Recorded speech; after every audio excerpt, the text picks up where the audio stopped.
This week I've got Gareth Roberts alongside me. I've got Adam Smith from the Whirl, and I've got Lizzi Doyle from Heighton. This is where we all are. I'm doing it like Eurovision. We're all about, and we're all pleased because we're in the next round of the FA Cup, Gareth. Yeah, brilliant, isn't it? I mean, it's the furthest we've gone on the year, isn't it, to the quarters? And momentum maintained, which is the main thing. Another win, which is always good. A little bit hairy at the end, I thought. When they get one back and then they have another chance, and Alisson's forced into a good save. That wasn't in the plan. But I think in general, you make 10 changes, you bring a load of people in from the squad, they do the job, they get it done, and we're in the half of the next round. You've got to be happy because, there's a load of lads who've had the night off ready for West Ham as well. Yeah, absolutely. There's more positives than negatives, definitely, Lizzie. And I think, these cup runs, you're never battering everyone 4 or 5-0 every round. It's about getting through to the next stage, and that's what Liverpool have done. And as Gareth says, the first time on the year, and we've got to a quarter-final, which is a mad stat, but I'm sure a correct one. Exactly. You say more positive than negatives. Maybe I'm just because I'm coming down from Sunday. I don't even feel like there's any negatives at the end of the day because that team was very much who can we play, who didn't really play on Sunday, who won't be knackered, and can we get a result and get through? I wouldn't really be over-analysing the performance of last night, really. I think it was just like you said, get the results and get through to the next stage, because I feel like we're all being asked all the time, the quadruple this, the quadruple that, and we're like, shut up. And I'm a little bit like that, but listen, it just goes to show you how a nice little cup run can really boost your spirits from what we've seen on Sunday. And I think, I'm sort of looking at this draw tonight now, and I'm thinking, just bring on anyone. Like, I'm quite down with it. I'm quite looking forward to it, really. I wouldn't mind a nice little away to like Forest or something like that. That would be quite nice. But it's really good to be sat here and just feeling quite chilled about it. Still being able to fight on all fronts. Yeah, Lizzie said we shouldn't overanalyze the performance, Adam, but I've got some time to fill. So if you could, sorry, if you could help us out a little bit.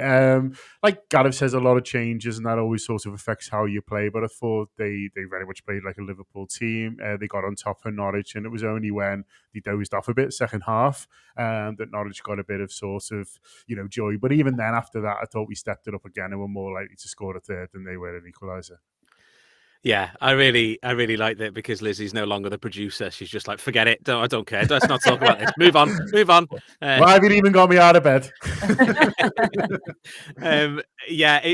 I think, yes, it was the sort of team where it was always going to be the case that it was going to look a little bit like it looked to begin with, which was a little bit makeshift. We started, reasonably well, but not amazing. And they started to get into the groove a little bit, and then changes were made, which obviously were understandable and natural, and they were always going to come. But when they did, that further disrupted the kind of unity that they'd got. But also, they were 2-0 up against the team that doesn't score, apparently, unless they're at Anfield. So it's not really surprising that the players sort of were a little bit grew a little bit maybe complacent, a little bit went into neutral, not just like third or fourth gear. And that was, I think, it was sort of inevitable, really, that the game drifted a little bit. Annoying that we conceded, but there's enough in there for Jurgen Klopp to turn around and say to the likes of Joe Gomez, look, you're fighting to try and get a first team. Well, here's how you could have done better with the goal. Things like that. There was enough in there to take away from it and learn from it.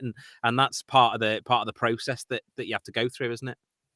Lovely night for Taki again. He's having quietly an impressive season. You can talk about issues with this game, if you like, or does he fit in, what's his best position and stuff like that. But what isn't in doubt is he knows where the goal is. I know, 9 goals now. And, actually the best goal ratio at the club right now, even better than Mo Salah. So 0.9 goals per game. Salah's is 0.88. Okay, Salah's got 27. So that's quite good. But I just think, given the opportunities he's had this season, which haven't been that many, particularly in the Premier League, he's done well, Taki. And it made me think back to I was saying this morning, that it made me think back to when you try and fight on a few fronts, you need unlikely heroes at times. So, go all the way back to showing me age, but go all the way back to when we signed Ronnie Rosenthal, and he gives us that boost to win the league in 90. Go to, like when we win the Champions League, Biscam putting in amazing performances that you didn't expect of him. Even a throw in this morning, Juve. in the League Cup final against Man United, probably the man of the match. And no one ever talks about it because we all hate him, which is fair enough. But I think players can emerge from the squad and just do a bit. And it's what, Origi is the other classic. That's why he's a bit of a cult hero. Or maybe that's what TAW can be this season. I don't think he's ever going to be, given the talent we've got at our disposal, first choice. But if he can accept that, come on and do bits like he's doing, or start the odd game and do bits, he's done fantastic for us. He played a big part in his winning the League Cup. Now it looks like he wants to play a big part in his winning the FA Cup as well. And I thought his confidence was really up last night. So not only does he get the 2 goals, and the second one's a belter, it's a great finish. But, after that, you saw him like skinning 3 or 4 players and things like that. And the other thing is as well that, he absolutely, no one works harder than him when they're in the side to win the ball back. He's the best in the squad for pressures as well. Yeah. He's very much a Jurgen player. So I would suspect that behind the scenes, despite some of the conversations that go on in the fan sphere, if you like, behind the scenes, I think he'll be highly rated and they'll love him and they'll be more than happy with what they're getting for 7.25 million. And certainly, what is he, a 6th or 7th choice forward? Certainly very happy with what they're getting from him. Lizzi, Gareth used the word confidence there, and that second finish was the strike of someone who was confident, who scored already. And I watch a lot of the training videos because I'm a bit of a geek and just still love footballers. And often you'll see him in training just like knocking one in so nonchalantly and then just running away. And you're like, oh, I'd love to see more of that tacky on during the game, really. But obviously the stakes are higher and all that. But that second finish was the finish of that, really. It's the ones you see in the training videos where he's just like, boom, see you later. And yeah, it's some strike. Yeah, it's brilliant. And more Phil Norwich, by the way, for giving him that space, by the way, because that was quite criminal to be leaving that much space. But listen, he still had to go and finish it, and he finished it extremely emphatically. I thought he played really well as well last night. It's nice. I think obviously he played such a huge part in the League Cup, and I think he's probably just.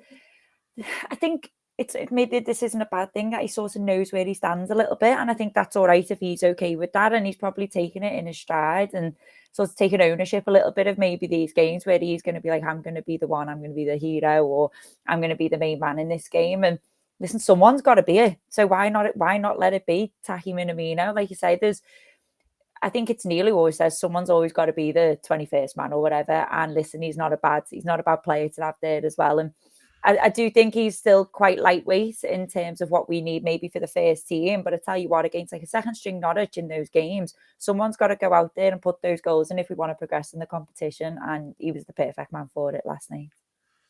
Lizzie makes a good point there, Adam, when she talks about squads and the importance of knowing roles and keeping people happy, really. And that's the key thing when you've got a big squad, is keeping people happy. And there's different ways to do that. There's telling lads that everyone's got an equal chance and everyone's gonna get an opportunity, and if you impress me, then you in. I think with Liverpool there is a bit more of a pecking order than that. I don't think there's, in terms of what people have done and what people have achieved.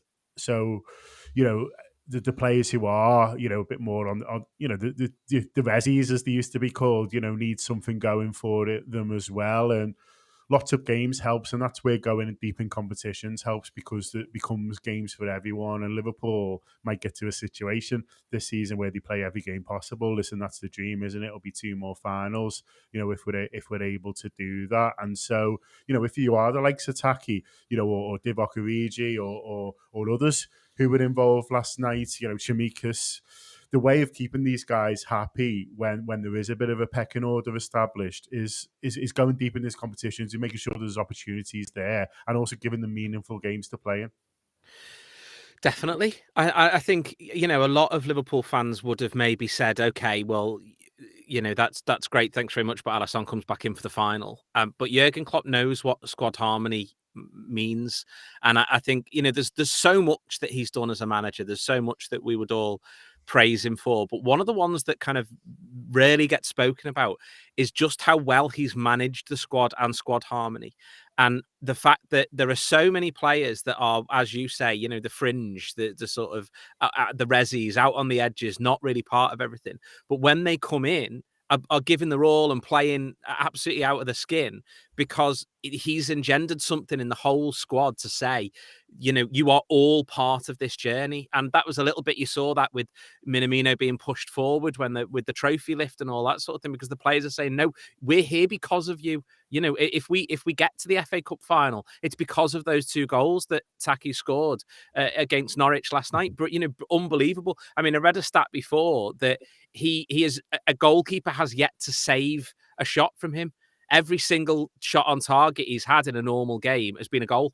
The only one that wasn't was the one where he skied against Arsenal, but that wasn't on target. So that is something else to have that sort of a player to be able to bring in. But it also says to the others, well, yeah, maybe you're not getting the chance that you want, but look at this fella, he's not getting a chance, and he's scoring every time he hits the target. That's how good we are. That's the level that we're operating at, and yeah, that's what the manager's been able to do, and we're absolutely reaping the benefits of that. Not only that, by the way, just sorry to interrupt, but Taki's XG is 1.5. And he scored 9. I mean, that's wild. That he's scoring quality goals. Like the second one is an absolute belter in the ground. And when you got home later and watched it on YouTube, belter. Do you know what I mean? Because I actually, I'm copping, so it's hard sometimes to see what's going on. I wasn't sure how it'd gone in. Yeah, and I was like, is it took a deflection that? And then when I saw it back on the telly, I was like, wow, finish on that. Yeah, absolutely brilliant. You mentioned Rosenthal before, Gareth, and people of our vintage, if you like, will remember what an impetus he had on that season, and him coming in at a key time and energising everyone, like you said. And it feels to me there's a possibility in a few years' time people could be saying something for Luis Diaz. Now, listen, I think Diaz is a better footballer than Rosenthal, but I'm talking about impacts on the season. I think his signing in January, if it all goes how we wanted to, could be in a few years' time. Well, I mean, it's 30 years' time now, isn't it? 40 years of, people saying like that was the same. Absolutely. And especially how it sort of all fell in that Liverpool meant to do it in the summer, but then Semi had that hand up the back in that, other clubs were getting far down the line and trying to get him. Feels a little bit romantic, written in the stars type stuff. And look, he's bang up for it, isn't it? Which is the thing to say, because we all tell the tale because we've seen the tale unfold of, well, they need some time to settle in training, they need time to get used to the intensity, Klopp's training methods, you need time to understand where the teammates run and their role in the side, and all of those things which are largely true. And then he just comes in and it's like, it's not for him. Do you know what I mean? He's just straight in. He's playing in finals. He's showboating in finals. He's flicking it over fullbacks' heads and running around them and all kinds. And yeah, I absolutely think that what you said is spot on. Like, his attitude's brilliant. The tackles are flying in. I love the way he tries to buy free kicks and then just immediately bounces up when he isn't getting one. He's got that shit-housery, arsery, whatever you want to call it, in him as well. And yeah, he absolutely could be the thing that sort of just lifts everyone else, because now all of a sudden we've gone from talking about an established front three that starts no matter what virtually every game to, oh, well, who's up front this week? Not sure. But, it's brilliant having the options. I mean, I actually think it's brilliant for us as fans to watch it. But genuinely, it must be really hard when, Pep and Klopp are playing that weird tennis game they play or whatever, and they're going... Who should we start this week? How do we tell him he's out? Yeah. Do you know what I mean? And you look at look at the game coming this weekend. Obviously, after Mo gets his rest, well, Mo is starting this weekend, so one place is gone. Yeah. And you've got to go and tell someone else, or sorry mate, you're on the bench this time. And it's like, all the best telling them. Do you know what I mean? They all want to play. They all look dead hungry, and it's dead exciting. Yeah, that exciting. I thought Harvey Elliott made a good impact as well, Lizzi. When he come on was bright, and he's another one who, like Gareth saying he's throwing his name down for the start on Saturday. Yeah, I think when he come on, he was the best player on the pitch. There was one moment, it was definitely can't remember who it was to, but when he flicked the ball over in the penalty area, can't remember who it was to, and I was like, "Whoa, what a flick!" And it was Harvey.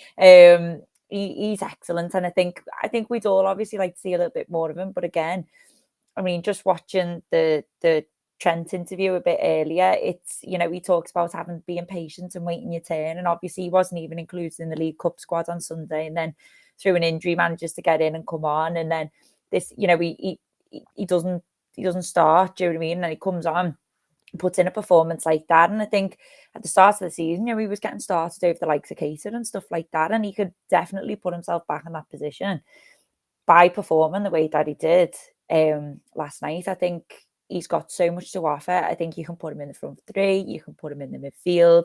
I think as a choice off the bench, he's definitely, especially with Thiago's injury, I've been worried we'd look a little bit light in midfield. But when I look at like someone like Harvey, I feel like he's someone that could make a difference if you need it, and he did make a difference last night. And do you know what? I bet you'd be a little bit gutted that he wasn't starting last night, because I think he's one who thrives off confidence and scored. And I think he'd almost like a little bit the way Minamino did, would want to sort of showboat a little bit and show off. And I think he'll be a bit gutted that he didn't start last night. But listen, it'll probably keep him hungry.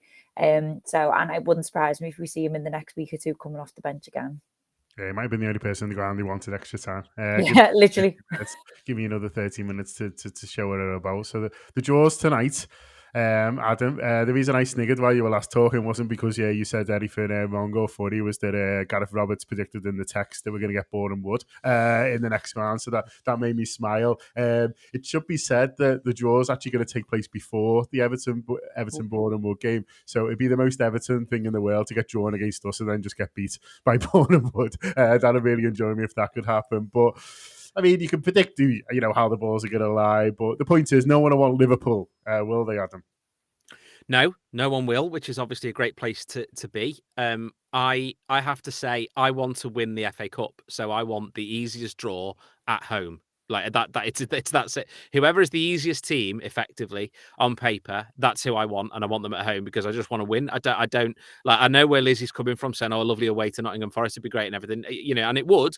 And obviously, for the travelling Reds, it'd be great. Blah blah blah. I'm not going to be one of them. I'm going to be watching at home, whatever. So give me one that we're more likely to win, so we can progress to the next round, because that's what I want to do. I just want to keep going and try and win the competition, win the thing, do it, and then you keep winning matches and then worry about where you are at the end of the season is my kind of answer to that.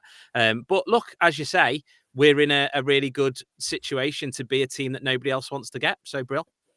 Absolutely. Okay, we're going to have a little bit of a break now in terms of the studio. We've got a couple of inserts coming up. So Peter Carney and Rich from Scouse Flower House both came in yesterday to talk about the work they are doing on the Hillsborough Memorial banner display and how you can help make it happen. So they're trying to do something wonderful with this banner. It's going to be up and down the country, but they need a little bit of money. So they're in to talk about that. I've also got Mo Stewart from this parish, along with his friend and partner Shay on the Alternative Black Cabaret Showcase. So that's an event that they're doing on together. They're putting on together next week at the Royal Court. So much more on that. And then we're going to be back all together to talk about West Ham at home on Saturday. So hope you enjoy. We'll speak to you soon.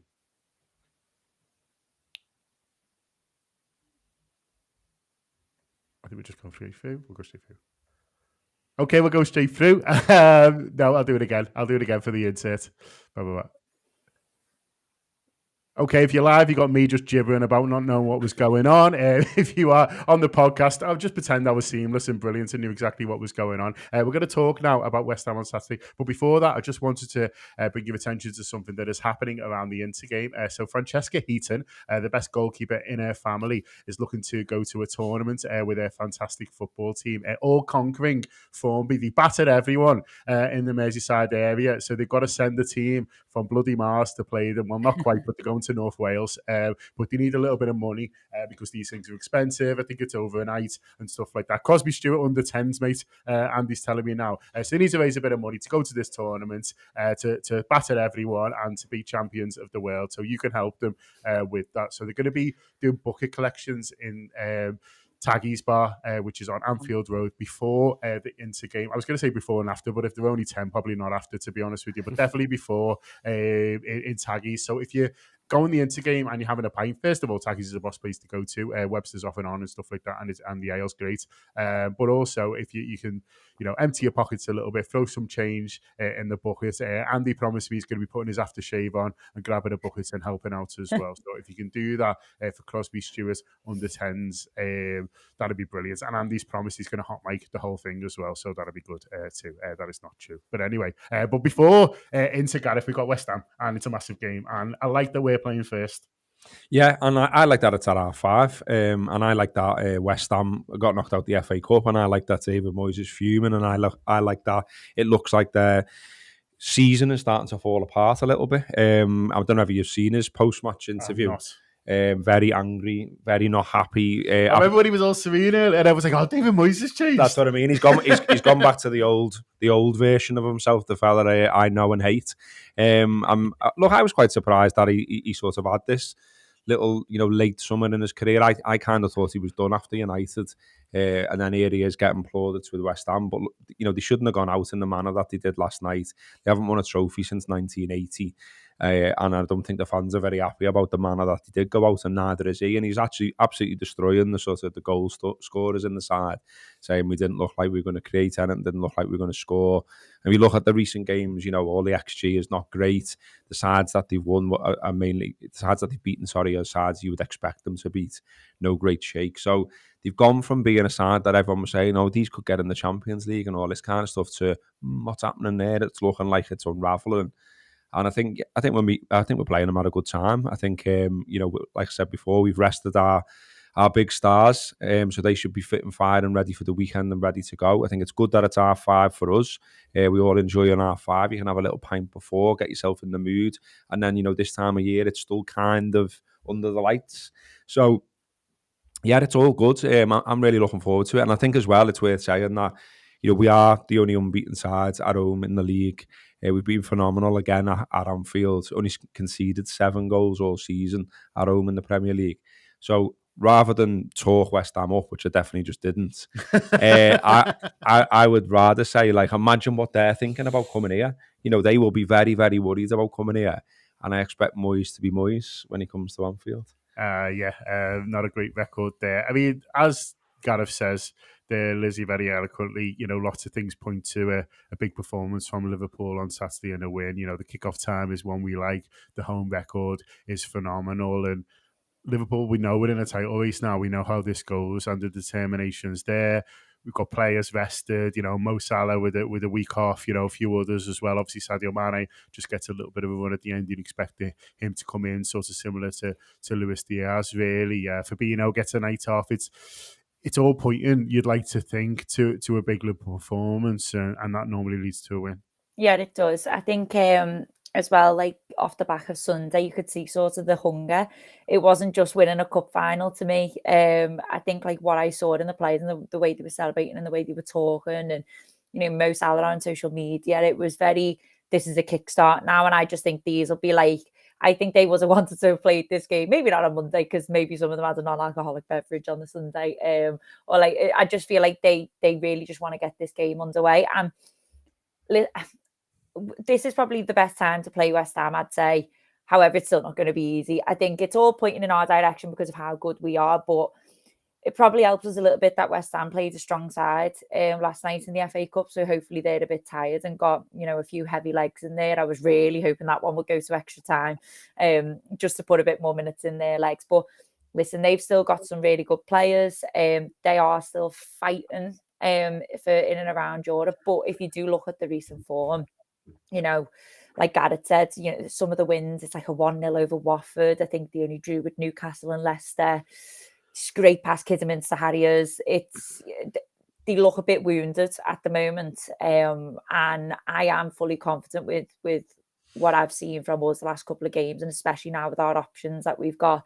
That I just think I think we'll turn them over, but I also just don't know if I see it being a really high scoring game. I don't know. I don't want to jinx it, but we owe them one, don't we? So. Someone's pointed out Suchek was injured yesterday, so he might be out. He's a really big player for them. Jared Bowen's impressed Adam, it must be said. He's been linked with Liverpool. You can see why when you play him in terms of his style, in terms of his energy. He's one that Liverpool will have to watch out for, certainly in terms of the balls over the top that everyone tries to hit us with. Yeah, I think he's a really good player, and when we were linked with him and there were loads of people sort of scoffing about it, I was just amazed, as if no one's learnt the lesson now on the Liverpool recruitment team. Everyone's sort of going, Jared Bowen, you're joking, and then since then he's gone on to be frigging Pele. It's just remarkable that people doubt him.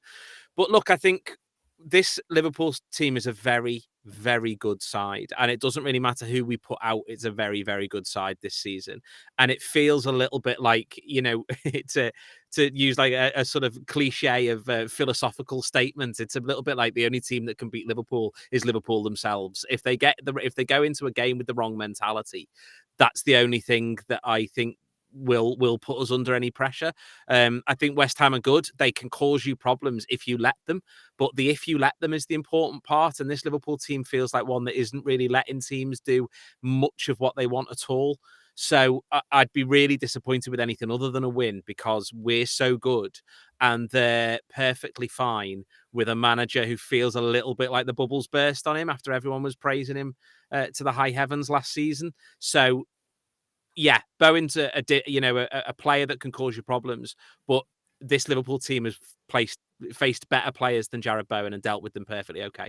Yeah, that's perfectly fair and very correct. You mentioned the home form there, Gareth. It is worth re-emphasising. This is incredible stat. Virgil van Dijk's never lost at Anfield in a Liverpool shirt, and again, we're of a vintage. Keep talking about how old me and you are. I'm not sure why. I think it's going to put me back out on Tuesday doing the dishwasher, and so I'm feeling very. I've had a rotator cuff injury. I didn't even know that existed. But it's your shoulder. I've got to go and have physios. That's a proper half fella thing, isn't it? Fair play. So we're old, basically. Yeah. We can remember loads of times getting beat by shit teams at Anfield. Yeah, we absolutely can. I can remember getting beat by West Ham, which was under Brendan Rodgers. Yeah.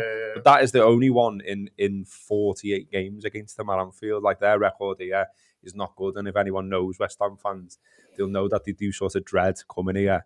And I think they'll dread coming here again. I mean, the home record and the fact that it ended in that weird season is such a shame. And I'm still clinging to it didn't end because it wasn't in front of fans. And in front of fans, actually, it's still going. Yeah. The Virgil Reds are still unbeaten at home. But we're unbeaten, even if you don't want to sort of massage the statistics a little bit, we are unbeaten in 17 league games at home. And we've won the last 8 by an aggregate score of 26-2. Wow. So this from going though, don't you? Like, we absolutely dominate at home, and you're really seeing at the moment, sides really coming and backing themselves. Like, I think when we made all those changes against Norwich in the league, and they sort of had a little bit of a go at the start, didn't they? And he had a very early chance, and you were like, hang on. That's not meant to happen. That's not in the script. That's not what I've been watching for ages. Because actually, like, it's weird. Like I really do hope it's a good atmosphere on Saturday, because I think through a combination of us being that good for so long now, and then a little bit of everyone got a little bit dispirited when City were 14 points in front or whatever it was. I kind of think it's still to really catch light Anfield this season. We haven't had a definitive Anfield night where it's absolutely gone off. I still think there are levels to go to, and I was kind of hoping Inter was going to be that, and Inter will be good, but we're 2-0 up. Yeah. Do you know what I mean? So it's like, it's not going to be shoot off from work at 1 o'clock and start preparing, shall we say? Which is nice. You know what I mean? So there's levels there. So maybe Saturday is one because it's 5:30. We've got to win. We've got to keep the pressure on Man City. We've all got a sniff at the title now, which we definitely didn't have before. There's definitely darker times this season where you're like, footy's shit. I hate City. I hate that a country bought them and they can buy all the best players, whatever. And now you're like, hang on, forget all that. Liverpool can win everything. Yeah, it's only not asked how competitive it is if we're winning everything indeed. In terms of a team then, Lizzie, you'd expect Alisson to play in goal. He's the league goalie. And then I think the back four pretty much picks himself because they all get a rest, don't they, in the week, which is a lovely position to be able to be in. So you'd expect all those guys, if they are fit and we haven't heard they're not, to come back in. I think it's the same from three. Correct me if I'm wrong, that starts the League Cup final. So really, as has been the case a little bit recently, it's just a midfield. One Fabinho will come back in. Thiago's still out. Would you expect Henderson and one other? And if so, who do you think that one other will be? Yeah, I think I would expect Henderson. I'd like to see Henderson. I think that one other might be Naby Keita. I think that he's sort of set his stall out a little bit, hasn't he? And he's probably fourth choice, you'd say. His first three, I'd say, are Henderson, Fabinho, Thiago, and then it seems Naby's next in.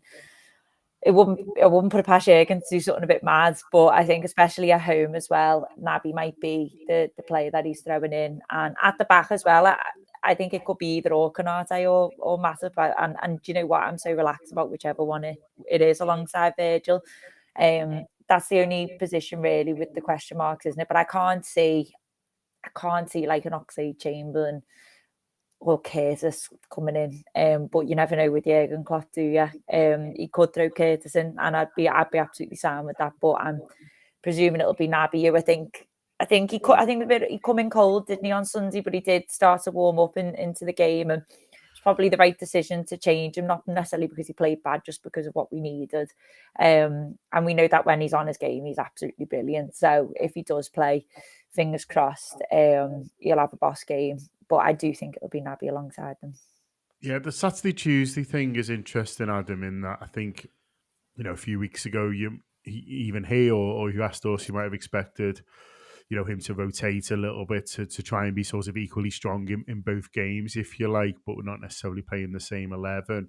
As Gareth says, that into games lost its edge a little bit now, and it doesn't mean that we can throw it away because suddenly you go 1-0 down, you can get a little bit nervy, but it does very much feel to me that it makes the West Ham one the priority and the West Ham one the one where you go as strong as you can and then assess it from there.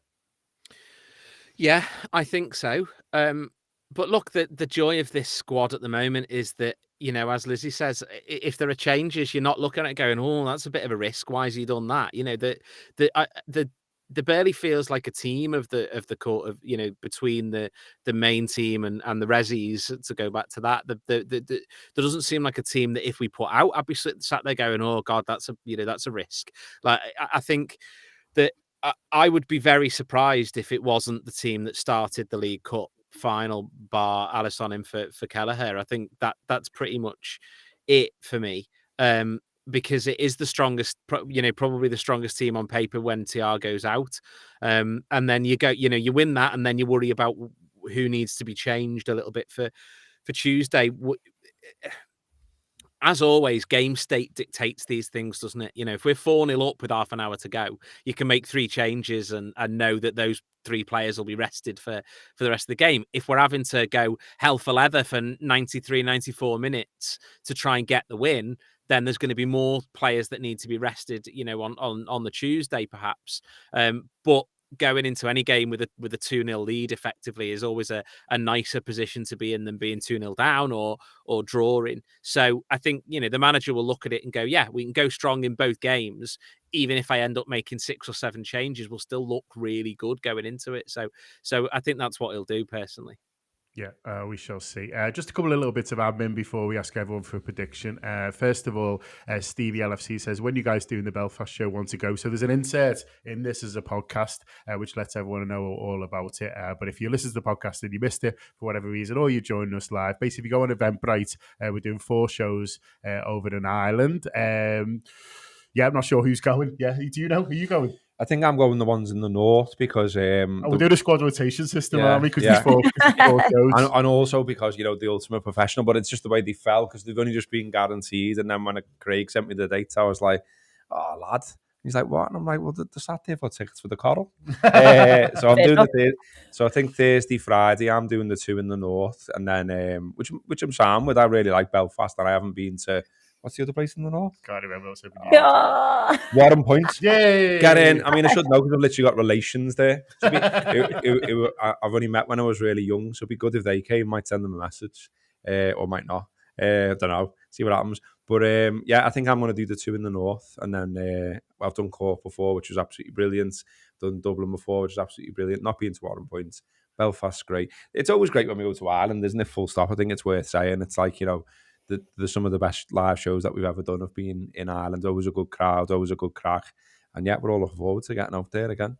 Yeah, absolutely. Yeah, I was right. Warren Point and Belfast. Get in. So there you go. So there's Warren Point, Belfast, there's Dublin and Cork as well. So if you go into Eventbrite and do a search on the, I'm not sure if the Cork one's on there yet, but it will be at some point today. But they're all over there. So do come out and see us. And the other thing is, Gareth, someone was asking you about your walk. How's it going? Oh, yeah. So I'm doing 310,000 steps in March, at least 310,000 steps in March to raise money for Samaritans. And to sort of get in a bit of shape myself, because I've got a bit of timber on at the moment, to be honest. But it's a fantastic cause, obviously. I think we all know what they do and the great work that they do, and this money will mean that they can pay people to come and do shifts and talk to more people, train more people up to do the brilliant work that they do.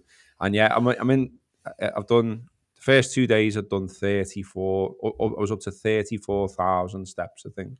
So, smashed 10% of it in 2 days, which I'm quite happy with. Today's not been quite so successful so far because it's raining quite heavily in Liverpool. And I looked out the window this morning and thought, I don't really fancy that early morning walk. That's why you get ahead though, innit, lad? You know I know, what I mean? but I'm going to get on it. I'm going to get back on it. But I'm just the last 2 days I've got ahead of me target. So if I go a bit lower today, I think it's all right, but I've got to pick up the baton again tomorrow. But thanks very much to everyone who has already thrown a bit of money in on Just Giving, etc. It's brilliant, because I thought I might raise a couple of £100, and it's closing in on £2,000 now. So I'm amazed by the support, and thanks very much to everyone for it. So if you join this live, someone upstairs, probably Michael, has just thrown the link in. But if not, it's on your social, isn't it? Yeah. I'm plugging it on all my socials regularly, boring the arse off everyone with how many steps I've done this particular day. So yeah, you'll be able to find it there on my Twitter, Instagram, things like that. Right, okay. Well, I've given you all plenty of time to think of a score prediction. Not that it's a difficult question, to be honest with you. It's just saying numbers. But Lizzie, what score do you think it'll be Saturday? I completely forgot we were doing that. I was too busy listening. I'll go 3-1. 3-1. Adam? 3-1 was exactly what I was thinking as well. So yeah. Did you still have a chat amongst yourselves and work it out? While we had a lovely time and a cup of tea. Fair play. Gareth? I think they're really, what I said before, I think they're really struggling to score goals, and it's only Jim Bowen that you need to worry about, really. Obviously, they're good on set pieces, as we found out last time, but I would kind of expect that Liverpool work on this time around to make sure they can't do the same corner routine, etc. Maybe a stronger ref would help too in some circumstances. And we're much better in front of goal than we were then. If you think about that game, yes, they won 3-2, but Mane should have scored at the end and we should have got at least a draw. So I fancy us to keep a clean sheet, actually. And I think we'll win 3-0. There we are. Fantastic stuff. Cork must be on sale, by the way, because Barry Higgins just managed to buy tickets, unless he's got on the black market off Hanno. But never mind. We looked at them all on sale. So up the Reds. Enjoy yourselves this weekend. Do subscribe to the Anfield Wrap. Download the app if you want to enjoy loads more build-up, obviously to West Ham, and then up into the Inter game. It's going to be really exciting into the season, and we'll be doing loads of content around all the games. So make sure you download the Anfield Wrap app and enjoy all that. But up the Reds. Enjoy your weekend. Thanks a lot.